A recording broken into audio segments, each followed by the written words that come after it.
بسم اللہ الرحمن الرحیم۔ السلام علیکم۔ یہ کاشانہ بصیرت کا چینل ہے اور آپ جو کتاب سماعت فرما رہے ہیں اس کا نام ہے سخن، پارٹ نمبر 34، دنیا کے بارے میں دین کا نقطۂ نظر۔ آج ہمارا موضوع سخن دنیا کے بارے میں مذہب کا نقطۂ نگاہ ہے، لیکن ہم صرف اسلامی نقطۂ نظر سے بحث کریں گے۔ خاص طور پر قرآن نے اس ضمن میں جو تصور پیش کیا اس کی وضاحت بہت ضروری ہے، کیونکہ یہ عام دستور ہو گیا ہے کہ مذہب کے نام پر جو وعظ و نصیحت کی جاتی ہے اس میں سارا زور دنیا کی مذمت اور ترک دنیا کی ترغیب پر ہوتا ہے۔ جو شخص واعظ بنتا ہے اور واعظ کہنا چاہتا ہے، پہلا خیال اس کے ذہن میں یہی آتا ہے کہ دنیا کی مذمت اور ترک دنیا سے متعلق کچھ اشعار یا نثر کے جملے رٹ لیے جائیں۔ یہی وجہ ہے کہ جتنا یہ مضمون لوگوں کے کانوں میں پڑا ہے اس قدر کوئی اور مضمون نہیں پڑا۔ چونکہ اس موضوع کا تعلق اخلاق عامہ اور زندگی کے مسائل سے ہے، اسی لیے اس کی اہمیت بھی بہت ہے۔ اگر اس معاملے کی مناسب اور معقول توجیہ کی جائے تو اس کا اخلاق کی درستگی، خود اعتمادی، بلند نظری، انفرادی خوشحالی اور اجتماعی تعلقات کی عمدگی پر نہایت خوشگوار اثر مرتب ہوگا۔ لیکن اگر اس کی تشریح کا نامناسب طریقے سے کی جائے تو اس کے نتیجے میں اعصاب سن ہو جائیں گے، قوت عمل مفلوج ہو جائے گی اور اس طرح کی انفرادی اور اجتماعی خرابیاں اور برائیاں پیدا ہو جائیں گی۔ زہد اور ترک دنیا کی غلط تفسیر۔ لیکن بدقسمتی سے آہستہ آہستہ زہد کی منفی تشریح ہی مقبول ہوتی چلی گئی، اور اس زمن میں نظم و نثر میں جو پند و نسا مرتب ہوئے وہ عموماً اس تشریح پر مبنی رہے ہیں جو اعصاب کو شل اور بے حس کرنے والی ہے۔ اس کے دو اسباب تھے۔ ایک تو قبل اسلام کے بعض خیالات اور فلسفوں کا اثر جن میں اس دنیا کو برا کہا گیا اور ہر برائی گردش روزگار سے منسوب کی گئی۔ مختلف اقوام کے اسلام قبول کرنے اور ان کے آپس میں اختلاط کے نتیجے میں یہ خیالات مسلمانوں میں بھی پھیل گئے۔ دوسرا سبب بعض ناگوار تاریخی واقعات اور گزشتہ 1400 صدیوں کے مخصوص اجتماعی حالات ہیں جن کی وجہ سے مایوسی اور لا تعلقی کی فضا پیدا ہو گئی ہے اور قنوطیت پر مبنی خیالات کو پھیلنے کا موقع مل گیا۔ آئیے براہ راست یہ دیکھیں کہ خود قرآن کا اس ضمن میں کیا نظریہ ہے۔ کیا بدبینی کا یہ فلسفہ قرآن سے اخذ کیا جا سکتا ہے یا قرآن میں اس طرح کی کوئی بات نہیں پائی جاتی؟ ترک دنیا کے بارے میں قرآن کا نظریہ۔ سورہ کہف کی آیت نمبر 35 میں اللہ تعالیٰ دنیاوی زندگی فانی ہے اور اس قابل نہیں کہ انسان اسے اپنے مقصد اور منتہائے آرزو قرار دے۔ اس بارے میں قرآن کہتا ہے کہ مال اور اولاد دنیاوی زندگی کے ایک رونق ہیں اور عمل صالح جو باقی رہنے والے ہیں آپ کے پروردگار کے نزدیک ثواب کے لحاظ سے بھی بہتر ہیں اور اس اعتبار سے بھی کہ وہ اس قابل ہیں کہ ان سے امید وابستہ کی جائے۔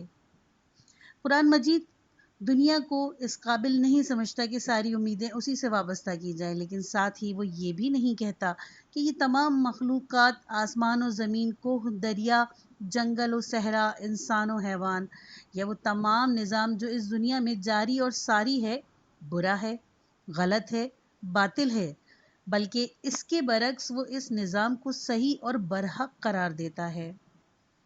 ہم نے زمین و آسمان اور جو کچھ ان دونوں کے درمیان ہے کھیل کے طور پر نہیں بنایا۔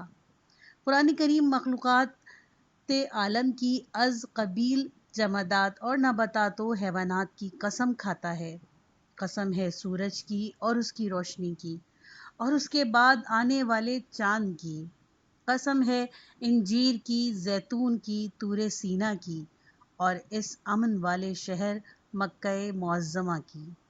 قسم ہے ہانپتے ہوئے دوڑنے والے اور پھر پتھر پر ٹاپ مار کر آگ جھاڑنے والے گھوڑوں کی۔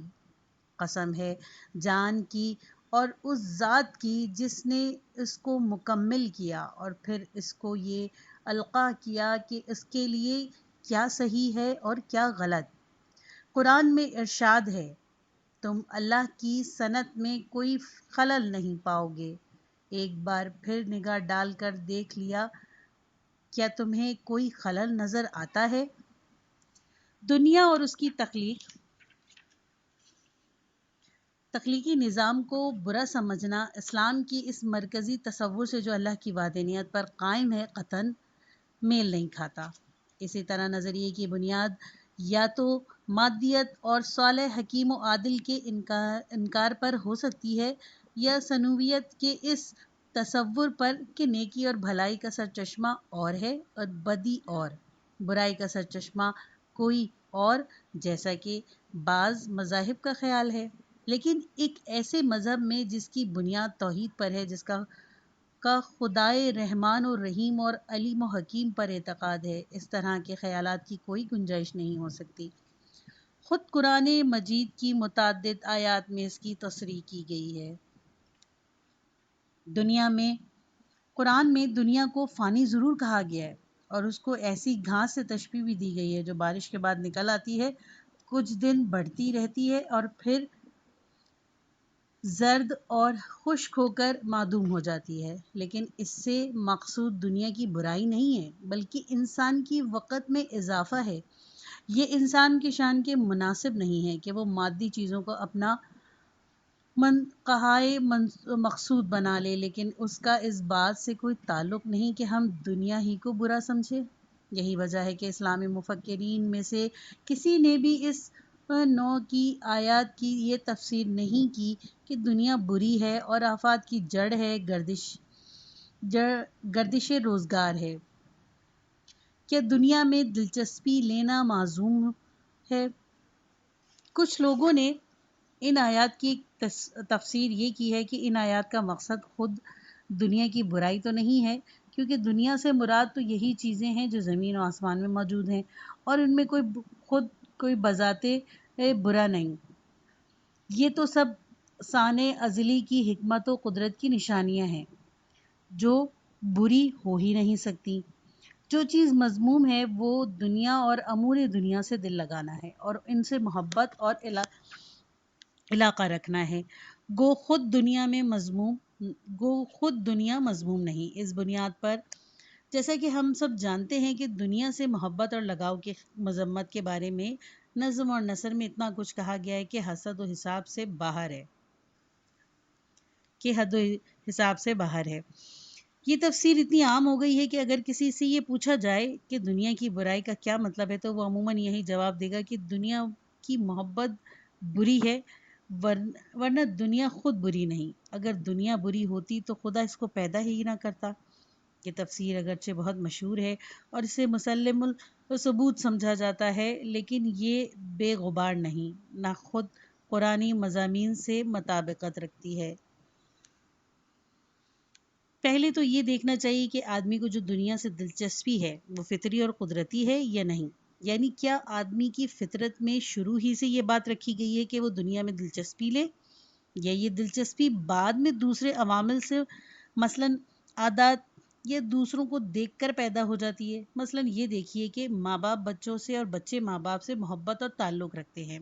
ہر شخص جن سے مخالف میں دلچسپی لیتا ہے، ہر شخص مال و دولت کا شیدائی ہے، ہر شخص عزت و مقبولیت کا متمنی ہے، اور بہت سی چیزیں ہیں جن میں آدمی کو دلچسپی ہے۔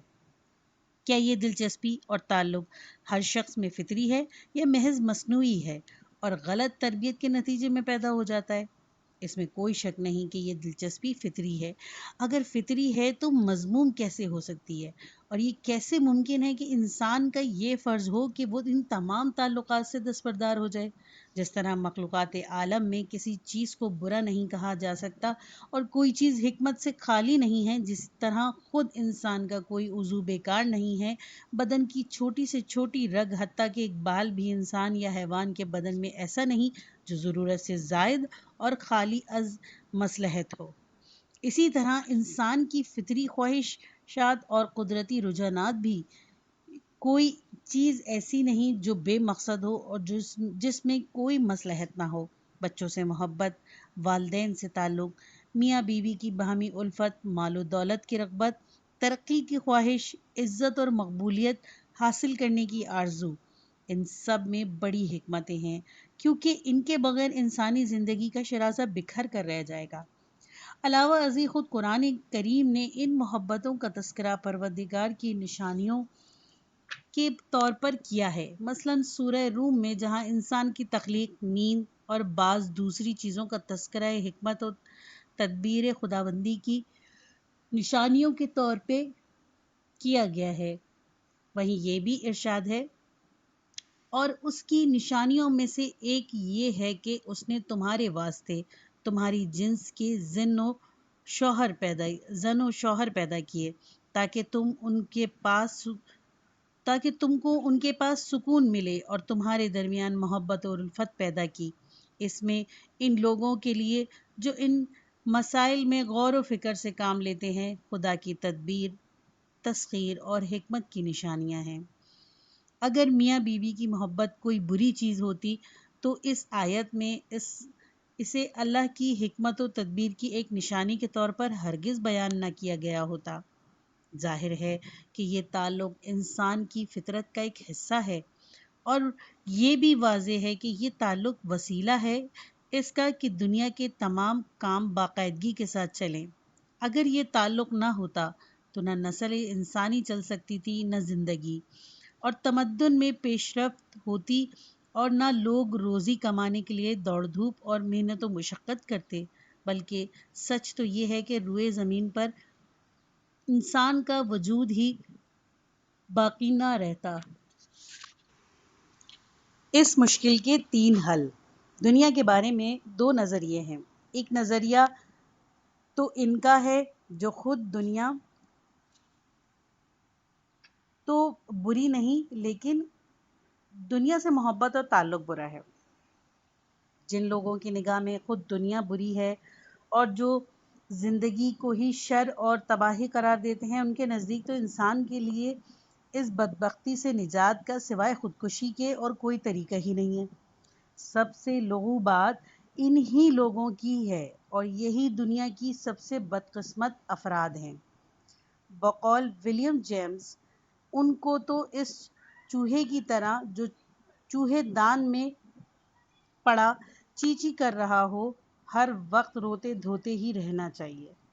لیکن جو لوگ کہتے ہیں کہ خود دنیا بری نہیں ہے، اس سے تعلق برا ہے، وہ کہتے ہیں کہ جلنے پٹکنے کی ضرورت نہیں، صحیح حل یہ ہے کہ آدمی صلاح و فلاح کے حصول اور بدبختی سے نجات پانے کے لیے دنیا سے دلچسپی لینا چھوڑ دے، اور اس سے تعلق منقطع کر کے اس طرح آدمی دنیا کی برائیوں کے چنگل سے رہائی پا کے سعادت ابدی سے ہمکنار ہو جائے گا۔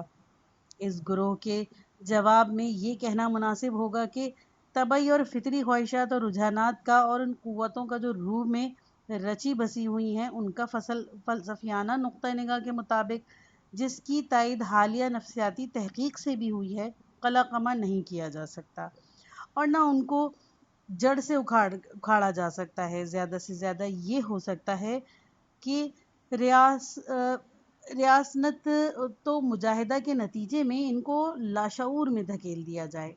ایسی صورت میں وہ اکثر کسی دوسرے رستے سے خطرناک صورت میں ابھر آتی ہیں اور ذہنی بیماریوں کا سبب بنتی ہیں۔ دنیا سے قطع تعلق آدمی کے لیے 100% مضر اور نقصان دہ ہے۔ یہ ایسا ہی ہے جیسے کسی عضو مثلاً ہاتھ، پاؤں، آنکھ یا ناک کو کاٹ دیا جائے۔ انسان میں ہر فطری قوت کسی خاص کام اور مقصد کے لیے رکھی گئی ہے اور بیکار پیدا نہیں کی گئی۔ اسی لیے کوئی وجہ نہیں کہ کسی قوت کے مرکز کو خراب اور تباہ کر دیا جائے۔ قرآن کا طرز فکر۔ قرآن مجید سے جو کچھ استفادہ ہوتا ہے وہ یہ نہیں ہے کہ بنیادی طور پر دنیا سے تعلق اور محبت بری بات ہے، اور نہ کہیں یہ ہدایت دی گئی ہے کہ دنیا سے بالکل منہ موڑ لیا جائے اور دنیا میں دلچسپی کو ختم کر دیا جائے، بلکہ بات کچھ اور ہی ہے۔ قرآن میں جس بات کی مذمت کی گئی ہے وہ ہے دنیا کا ہو کر رہ جانا، دنیا پر قناعت کر لینا، صرف دنیاوی اور مادی امور میں دلچسپی لینا۔ قرآن میں سورہ کہف کی آیت نمبر 46 میں ارشاد ربانی ہے، مال اور اولاد دنیاوی زندگی کی رونق ہے، اور جو عمل صالح باقی رہنے والے ہیں وہ آپ کے پروردگار کے نزدیک ثواب کے لحاظ سے بھی بہتر ہیں، اور اس لحاظ سے بھی کہ انہی سے امید وابستہ کی جا سکتی ہے۔ بس امید وابستہ کرنے، اپنا مقصد و مقصود قرار دینے اور مطمع نظر کو سمجھنے کی بات ہے۔ قرآن مجید میں اہل دنیا کا حال کچھ اس طرح بیان کیا گیا ہے، وہ لوگ جن کو ہم سے ملنے کی توقع نہیں، جو دنیاوی زندگی سے خوش اور اس پر قانع ہیں، اور جو ہماری نشانیوں کو بھولے ہوئے ہیں۔ اس آیت میں مادی زندگی سے خوش اور اس پر راضی و قانع ہونے کی بات کی گئی ہے۔ اہل دنیا کا یہ ذکر برے معنوں میں کیا گیا ہے۔ ایک اور جگہ ارشاد ہے، آپ نظر انداز کر دیجئے ان کو جو قرآن سے روگردانی کرتے ہیں اور فقط دنیوی زندگی کے خواہاں ہیں، وہ اتنے ہی جانتے ہیں، یعنی ان کے ذہنی سطح اتنی ہی ہے۔ یہاں پر ان لوگوں کی بات کی گئی ہے جن کا مقصد بجز دنیا اور کچھ نہیں، اور جن کی سوچ مادیت کی سطح سے بلند ہی نہیں ہے۔ سورہ آل عمران میں اللہ تعالیٰ ارشاد فرماتا ہے، اچھی لگتی ہے لوگوں کو محبت مرغوب چیزوں کی، جیسے عورتیں، بیٹے، سونا چاندی کے ڈھیر اور نشان زدہ گھوڑے، مویشی اور کھیتی باڑی۔ یہ سب دنیاوی زندگی کا سامان ہے، اور عاقبت کی بھلائی اللہ ہی کے پاس ہے۔ اس آیت میں بھی فطری خواہش اور قدرتی رجحان کی بات نہیں ہے، بلکہ بات یہ ہے کہ کچھ لوگوں کی نظر میں وہ چیزیں جو قدرتی طور پر مرغوب ہوتی ہیں اس طرح سما گئی ہیں کہ وہ ان ہی کی محبت میں الجھ کر رہ گئے، ان کی زندگی کی غرض و غایت بس یہی چیزیں بن گئیں۔ ایک اور جگہ فرمایا گیا، کیا تم آخرت کے بدلے میں دنیا لے کر خوش ہو گئے ہو؟ دنیاوی زندگی کی تو آخرت کے مقابلے میں وقت ہی بہت کم ہے۔ ان سب آیات میں دنیاوی تعلقات سے محبت اور ان پر قناعت کرنے پر نکتہ چینی کی گئی ہے۔ مال و دولت، زن و فرد اور دوسرے دنیاوی امور میں دلچسپی لینے اور انہی کو اپنا مطمع نظر زندگی کا حاصل قرار دینے میں فرق ہے۔ اگر مقصد یہ ہو کہ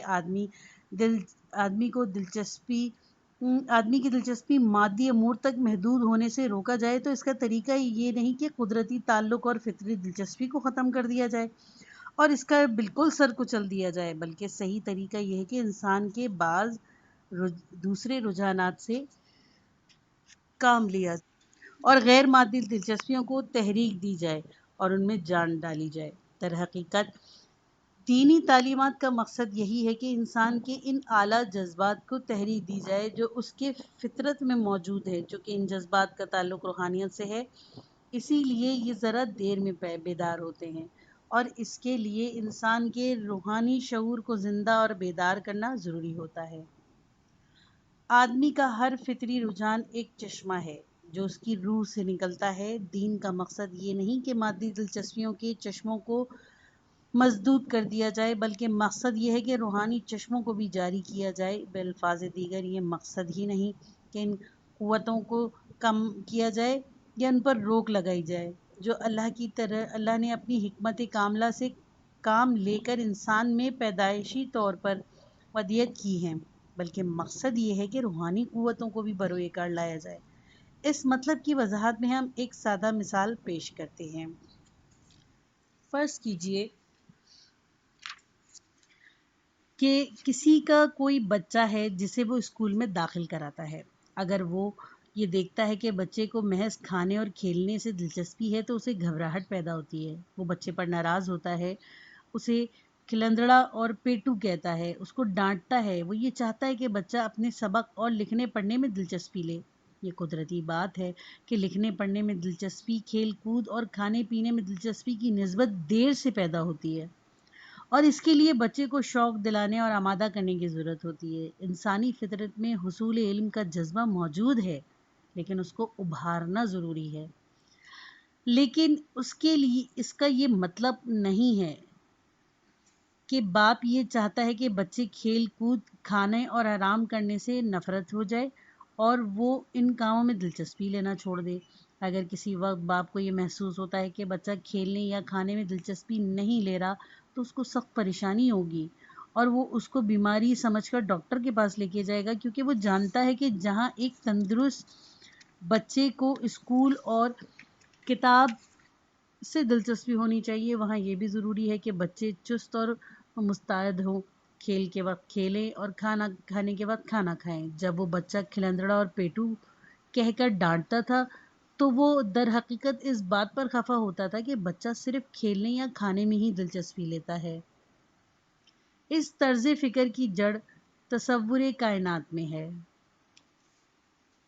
قرآن کریم کا دنیا کے بارے میں جو طرز فکر ہے اور اس نے جو صرف دنیا اور مادی امور میں دلچسپی کی ممانعت کی ہے، اس کی وجہ کائنات اور اس انسان کے بارے میں قرآن کا خاص زاویہ نگاہ ہے۔ قرآن کریم کی نگاہ میں وجود اسی مادی دنیا میں منحصر نہیں ہے۔ یہ دنیا جس درجے وسیع و عظیم ہے، قرآن اس کا اعتراف کرتا ہے، لیکن وہ ایک عالم کا بھی قائل ہے، ایک اور عالم کا بھی قائل ہے جو اس سے بھی زیادہ وسیع ہے۔ دنیا اس کے مقابلے میں کچھ بھی نہیں۔ انسان کے متعلق اس کا نظریہ یہ ہے کہ زندگی اس دنیا تک محدود نہیں ہے، آخرت کی زندگی میں بھی ایک زندگی ہے۔ اگرچہ قرآن کی نظر میں انسان اس دنیا کے درخت کا ایک پھل ہے، لیکن اس کے وجود اور اس کی زندگی کا دامن اس دنیا سے آگے تک پھیلا ہوا ہے۔ اسی لیے یہ ضروری ہوا کہ انسان صرف اس دنیا اور اس کے ساز و سامان کو منتہائی مقصد نہ سمجھ لے۔ انسان کی اہمیت اس سے کہیں زیادہ ہے اور وہ اس دنیا پر قناعت کرے۔ امیر المومنین امام علی علیہ السلام فرماتے ہیں، یہ بہت ہی گھاٹے کا سودا ہے کہ تم دنیا کو ہی اپنی قسمت سمجھ لو۔ بس جس طرح قرآنی فلسفہ اور قرآن جہاں بینی کا ایک باب یعنی باب توحید ہمیں، جیسا کہ میں نے گفتگو کے آغاز میں عرض کیا تھا، اس کی اجازت نہیں دیتا کہ ہم اس محسوس دنیا کو بری نگاہ سے دیکھیں، اسی طرح قرآنی فلسفہ اور جہاں بینی کے ایک دوسرے باب کا اقتضا یہ ہے کہ انسان کا مقصد اعلیٰ اور مطمع نظر اس دنیا اور مادی چیزوں سے بلند تر ہو۔ اس دوسرے باب کا تعلق انسان اور آخرت سے ہے۔ اخلاق اور دنیا پرستی۔ ان کے علاوہ اسلام میں ایک اور باب بھی ہے جس کا اقتضا یہ ہے کہ مادی چیزوں کو زیادہ اہمیت نہ دی جائے۔ یہ باب اخلاقی تربیت کا ہے۔ اس پر تو سب ہی مکاتب فکر متفق ہیں کہ انسان کی معاشرتی زندگی کے لیے ضروری ہے کہ آدمی کو اس کی اس طرح تربیت دی جائے کہ اس کا نصب العین روحانی اور وہ مادی چیزوں کی لالچ میں نہ پڑے۔ معاشرے میں حرص کی آگ پھیل جانے سے نہ صرف معاشرے کی ترقی اور خوشحالی کی راہیں مسدود ہو جاتی ہیں، بلکہ اس کا نتیجہ معاشرے کی تباہی اور بربادی کی صورت میں نکلتا ہے۔ انفرادی بھلائی کے نقطہ نظر سے یہ کہا جا سکتا ہے کہ اس قدر مبالغہ تو غلط ہے کہ بعض فلسفے کی طرح یہ کہا جائے کہ آدمی کی صلاح و فلاح اسی میں ہے کہ وہ بالکل ترک دنیا کر دے۔ لیکن اس میں بھی کوئی شک نہیں کہ فلاح کی پہلی شرط یہ ہے کہ آدمی مستغنی البتہ ہو۔ یہاں ایک اور وضاحت بھی ضروری ہے جو ہم نے جو یہ کہا ہے کہ مقصد صرف یہ ہے کہ آدمی کی دلچسپی مادی امور تک محدود نہ ہو کر رہ جائے۔ اس سے یہ شبہ نہیں ہونا چاہیے کہ مطلب یہ ہے کہ خدا سے بھی محبت کی جائے اور مادی چیزوں کو بھی اپنا نصب العین قرار دیا جائے۔ یہ مطلب نہیں۔ مطلب یہ ہے کہ آدمی کو قدرتی طور پر دنیا کی چیزوں سے ایک تعلق اور دلچسپی ہے اور اس تعلق کی بنیاد ان مصلحتوں پر ہے جو انسان کی خلقت میں ہیں۔ سب انبیاء اور اولیاء کے بھی یہی جذبات تھے۔ وہ دنیا کی نعمتوں سے فائدہ اٹھاتے تھے اور اس پر خدا کا شکر ادا کرتے تھے۔ دنیا سے فطری تعلق منقطع نہیں کیا جا سکتا، اور بالفرض اگر منقطع کیا بھی جا سکے تو دنیا سے قطع تعلق کوئی اچھی بات نہیں۔ دنیا کی طرف فطری رجحان اور میلان کے علاوہ انسان میں ایک اور صلاحیت بھی ہے، اور وہ ہے کسی چیز کو اپنا نصب العین قرار دینے کی۔ دنیا اور دنیا کا ساز و سامان نصب العین نہیں ہونا چاہیے۔ یہ ہے دنیا کی وہ محبت جو مذموم ہے۔ فطری رجحانات تو زندگی کا ہتھیار ہیں، لیکن کسی چیز کو اپنا مقصود اور نصب العین بنا لینے کی صلاحیت ایک خاص صلاحیت ہے، جس کا سرچشمہ انسانیت کی گہرائیوں میں ہے، کیونکہ یہ صلاحیت صرف انسان میں ہی پائی جاتی ہے۔ انبیاء اس لیے نہیں آئے تھے کہ وہ فطری رجحانات اور جذبات کو ختم کر دیں، بلکہ اس لیے آئے تھے کہ دنیا اور امور دنیا کے بجائے خدا اور آخرت کو نصب العین کے طور پر پیش کریں۔ در حقیقت انبیاء تو صرف یہ چاہتے ہیں کہ دنیا اور مادی امور کو ان کے قدرتی جگہ پر رہنے دیا جائے۔ یہ وہی جگہ ہے جہاں انسان کو ان چیزوں کی طرف کی اس لیے کشش ہوتی ہے کہ انسان اور دنیا کی چیزوں کے درمیان ایک طرح کا قدرتی رابطہ موجود ہے، لیکن ایسا نہ ہو کہ دنیا اور دنیاوی چیزوں کو اس جگہ سے ہٹا کر دل میں بٹھا لیا جائے، جو انسان کے وجود اور اس کی صلاحیتوں کا مرکزی مقدس مقام اور لاہوت کی طرف کشش کا مرکز ہے۔ ایسا کرنے سے غیر متناہی کمال کی طرف انسان کی پرواز قدرتی طور پر رک جائے گی۔